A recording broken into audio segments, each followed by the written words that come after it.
اعوذ باللہ من الشیطان الرجیم بسم اللہ الرحمن الرحیم الصلاۃ والسلام علیک یا سیدی یا رسول اللہ الصلاۃ والسلام علیک یا سیدی یا حبیب اللہ الصلاۃ والسلام علیک یا سیدی یا نبی اللہ وعلی آلک و اصحابک یا سیدی یا محمد رسول اللہ۔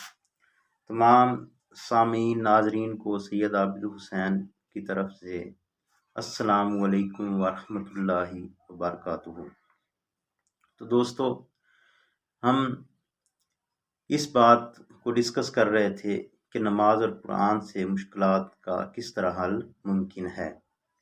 تو آج ہم مزید اس ٹاپک کو آگے بڑھائیں گے کہ ہم اپنی حاجات کو، اپنی مشکلات کو اللہ تعالیٰ کے سامنے، اللہ تعالیٰ کے حضور پیش کر کے بھی ان سے نجات حاصل کر سکتے ہیں۔ تو اس کا بہترین جو ذریعہ ہے وہ دعا ہے۔ تو دعا کی اہمیت کیا ہے، اس کی فضیلت کیا ہے، یا اس کو مانگنے کی شرائط کیا ہیں، یا کس طرح دعا کو مانگنا چاہیے، اس کو ہم قرآن اور حدیث سے بیان کرنے کی کوشش کریں گے۔ قرآن مجید فرقان حمید میں اللہ تعالیٰ ارشاد فرماتا ہے، بسم اللہ الرحمن الرحیم، یا ایھا الذین آمنوا اذکروا اللہ ذکرا کثیرا وسبحوہ بکرۃ واصیلا۔ اے لوگو جو ایمان لائے ہو، اللہ کو کثرت سے یاد کرو اور صبح و شام اس کی تسبیح بیان کرتے رہو۔ ایک اور جگہ اللہ تعالیٰ قرآن کریم فرقان حمید میں ارشاد فرماتا ہے، بسم اللہ الرحمن الرحیم، وَإِذَا سَأَلَكَ عِبَادِي عَنِّي فَإِنِّي قَرِيبٌ أُجِيبُ دَعْوَةَ الدَّاعِ إِذَا دَعَانِ۔ آپ صلی اللہ علیہ وآلہ وصحبہ وسلم سے جب میرے بندے میرے بارے میں پوچھیں تو ان کو بتا دیں کہ میں قریب ہی ہوں، میں پکارنے والے کی پکار پر جواب دیتا ہوں جب وہ مجھے پکارتا ہے۔ دعا کی اہمیت کے بارے میں ہم چند ایک احادیث کو بیان کریں گے۔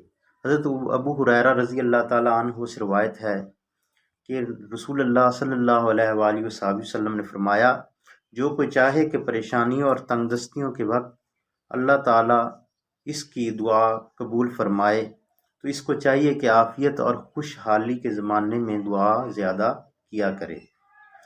تو ایک جگہ اور جو ہے رسول اللہ صلی اللہ علیہ وآلہ وصحبہ وسلم کا ارشاد جو ہے وہ نقل کیا گیا ہے۔ حضرت ابو ہریرہ رضی اللہ تعالیٰ عنہ روایت کرتے ہیں کہ رسول اللہ صلی اللہ علیہ وآلہ وصحبہ وسلم نے فرمایا، اللہ کے ڈر سے رونے والا جہنم میں نہیں جائے گا حتیٰ کہ دودھ تھنوں میں واپس نہ چلا جائے، اور ایسا ہونا ناممکن ہے اس لیے کہ خوف خدا سے رونے والا بھی جہنم میں نہیں جا سکتا، اور اللہ کے راستے کا غبار اور دوزخ کا دھواں بھی ایک جگہ جمع نہیں ہو سکتے، یعنی مجاہد فی سبیل اللہ بھی دوزخ میں نہیں جائے گا۔ یہ ترمذی شریف کی حدیث ہے۔ تو اس میں بھی فرمایا گیا ہے کہ جو اللہ تعالیٰ کے حضور گڑ گڑا کر دعا کرتا ہے اور اپنی بخشش کے لیے اللہ تعالیٰ کے سامنے گڑ گڑاتا ہے، روتا ہے، اور کوئی بھی دعا کرتا ہے تو اس کی دعا رد نہیں ہوتی۔ دعا مانگنے کے آداب کیا ہیں، اب یہ ہم ڈسکس کریں گے۔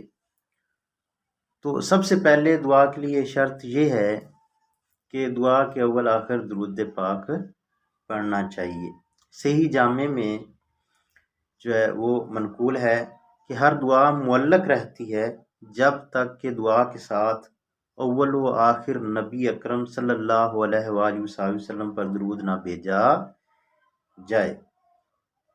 ایک اور جگہ مسلم شریف کی احادیث میں رسول اللہ صلی اللہ علیہ وآلہ وسلم کا ارشاد ہے، بندے کو دعا مانگتے ہی رہنا چاہیے اور اپنی دعا پر اصرار کرتے رہنا چاہیے۔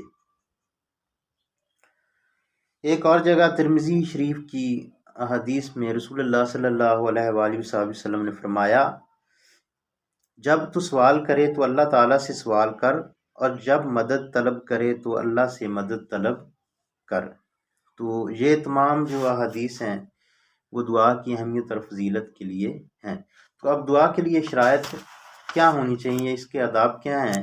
اس میں سب سے پہلے ادب تو یہ ہے کہ دعا مانگتے وقت اول آخر درود پاک کا پڑھنا از حد ضروری ہے۔